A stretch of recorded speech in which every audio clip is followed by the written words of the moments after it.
At so ayan, hi guys! Welcome back sa channel natin at eto na nga si brief spoiler ni chapter 1132. Pero bago tayo magsimula, ay huwag nyo nga po sanang kalimutang i-follow etong si Facebook page natin, pati na rin si second channel natin. So dyan ko po ginagawa etong si manga naman ni Hunter x Hunter natin. So para to, doon sa mga may trip sa inyo na yung manga series, etong si Hunter natin. So pakicheck na lang yung mga links niya, nandiyan lang sa may comment section sa aking description. So pakifollow na lang guys etong mga accounts natin na yan. So yun lang naman at simulan na nga natin itong si One Piece natin. At dito ngayon magsisimula sa may village dahil makikita natin dito na etong grupo ng Straw Hat Pirates natin, pati na etong si Luffy ay nagkita-kita na sila dyan na sa may village ng Elbaf at magkakasama na sila ngayon dyan.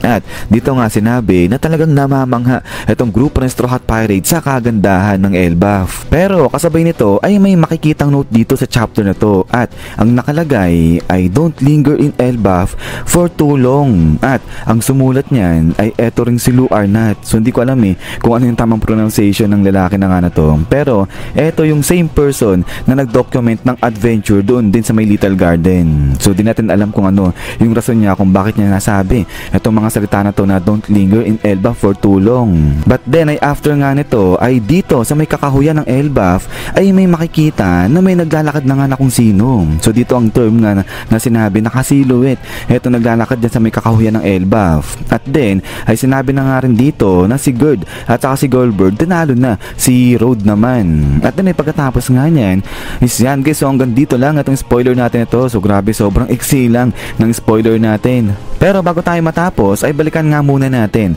itong grupo ng Straw Hat Pirates natin. So nabanggit nga kanina na itong mga to nagkita-kita na dyan sa may village ng Elbaf at nandyan na nga rin si Luffy. So now ang tanong ay etong si Luffy ba nandyan dyan na sa village para kunin yung susi at palayain si Loki? Kasi kung matatandaan ninyo, di ba nga sa usapan ng dalawa na to, etong si Luffy tinatanong na si Loki patungkol kay Shanks. Pero ang sagot nga ni Loki, hindi niya sasagutin etong si Luffy ng libre lang. So ibig sabihin dito ay kunin muna ni Luffy yung susi at palayain etong si Loki bago niya sagutin etong tinatanong sa kanya ni Luffy. At so kaya nga, since na nandito na etong si Luffy sa may village, ay ano kaya yung gagawin niya dyan? So kukunin niya ba yung susi dyan sa village o talagang inabandon niya lang etong si Loki kasi nga parang nayamot etong si Luffy dyan kay Loki? But then ay pagkatapos nga niyan is yan guys, so hanggang dito lang itong chapter natin. Pero eto nga ay huwag nyo nga po sanang kalimutang i-follow etong si Facebook page natin, pati na rin si second channel natin. So para to doon sa mga may trip sa inyo